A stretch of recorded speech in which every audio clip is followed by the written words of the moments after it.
Okay, so here's the first horrid little death trap that started all this. I had a piece of Romex tied around for a rope, like a sled.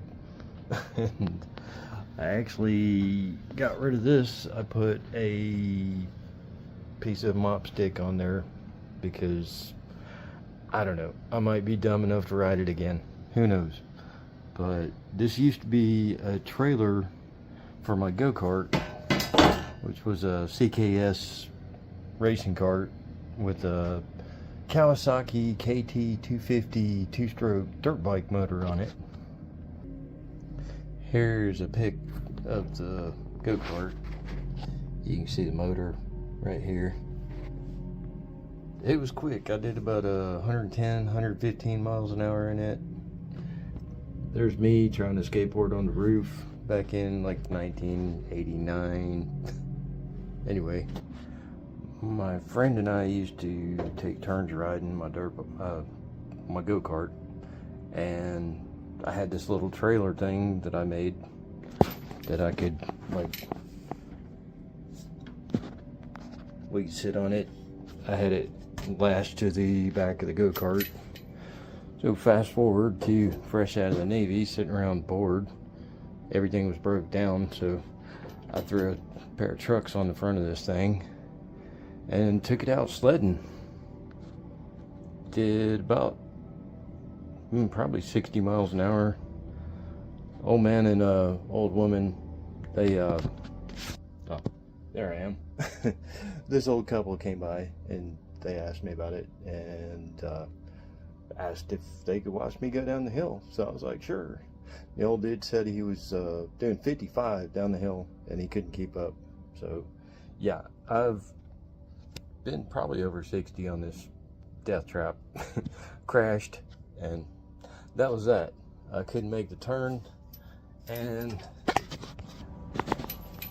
I got rid of this thing and went on to this.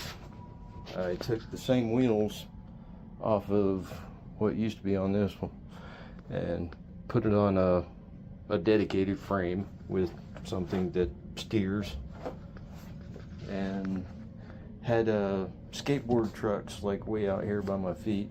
Crashed on the same turn, and so I ended up putting the trucks further back on it. And then my second version, a friend of mine, why don't you put rollerblade wheels on it? And I was like, maybe inline skateboard wheels.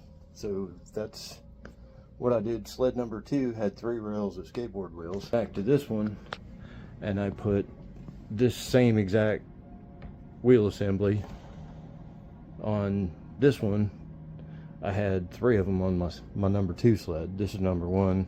I used to have threaded rod connecting for tie rods, but I clamped a sprocket in the front and just had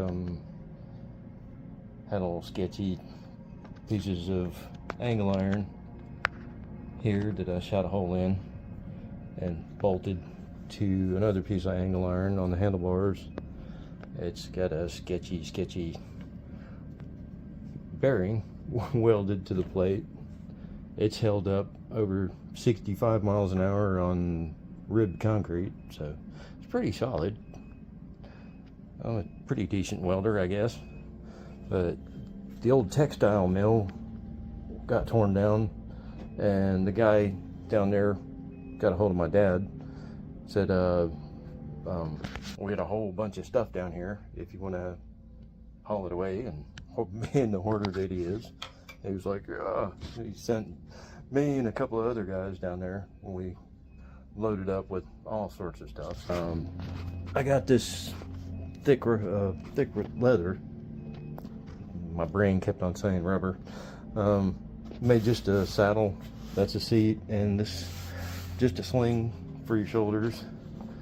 And got the handlebars, hand truck wheels. I threw the brakes on there because a friend of mine just straight up refused to ride it without brake. And I was like, well, you know, you can stop fast with your feet. Anybody that's seen Street Luge, you know, they were doing it in the X Games. So it wasn't good enough, so I threw some brakes on it. They slow it down, but it won't stop. So let's see. Okay, number 2 burned up in a fire, and had a friend of mine that I let haul off all the scrap metal.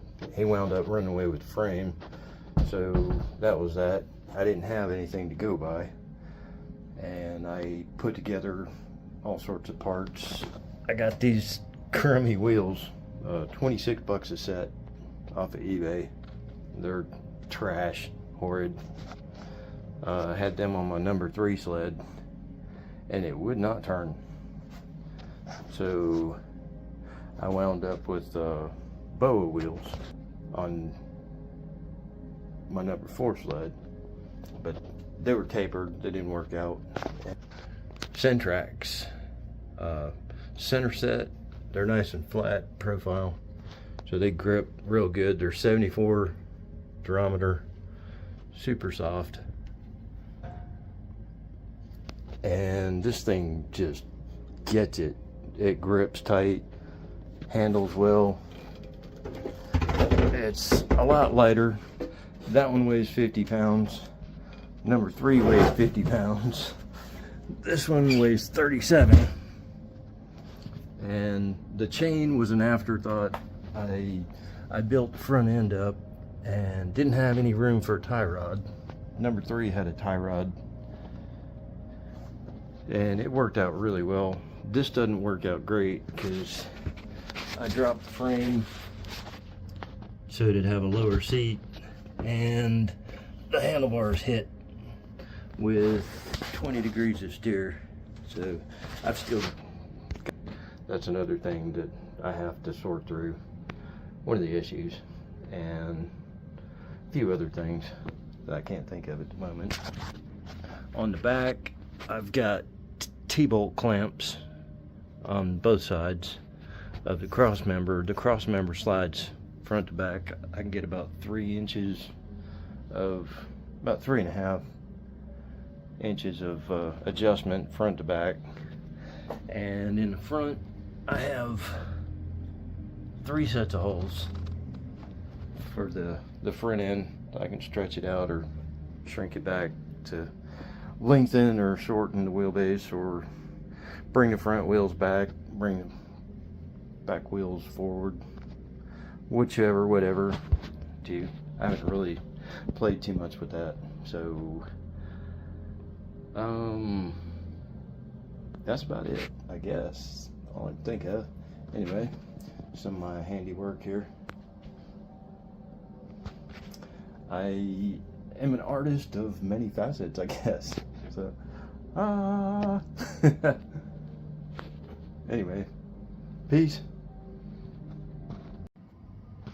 The wheel assembly is mounted on a 1/2 inch shoulder bolt. I've got a piece of 7/8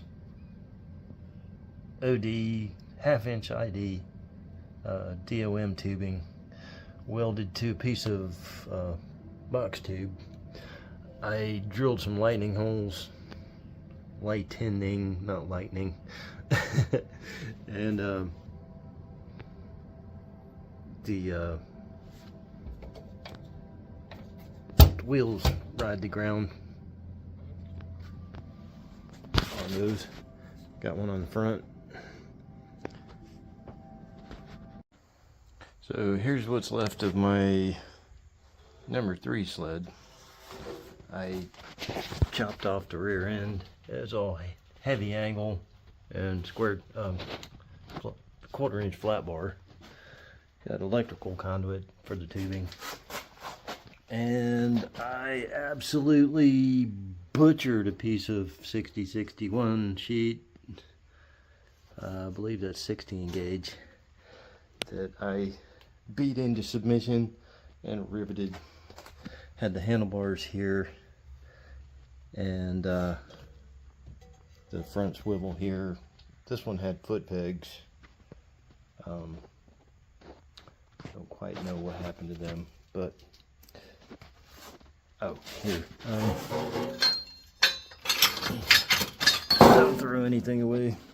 I had these end of the bed rails with stunt pegs.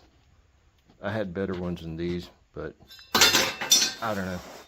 I abandoned this project for something a little better than this. I figured I'd go with something new instead of regurgitating some old piece of crap.